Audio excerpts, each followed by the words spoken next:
आपल्या मामांचे कपडे जर भांडीवालीला दिले तर साधारणपणे घरात किती सामान येईल याचा एक अंदाज सांगितला आपल्याला.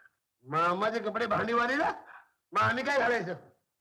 नाही तसं नाही साहेब, पण म्हणजे मामांचे कपडे आपल्याला कसे येतील? अहो ते खूप मोठे होते. ते मोठे होते आणि आम्ही लहान वाटलो काय तुम्हाला? नोकरीनं काढलं म्हणजे काल आम्ही किती मोठे येते? नाही साहेब तसं नाही, म्हणजे आपणही खूप मोठे आहात पण मोठे आहे ना, आणि मोठ्या माणसांनी मी अपरोडेट झाला पाहिजे असं आमची आई ती सारखी बोंबालती, ती काय गाडव म्हणून? असं कोण म्हणेल? मी म्हणतो सगळे कपडे आम्हाला पाहिजेत.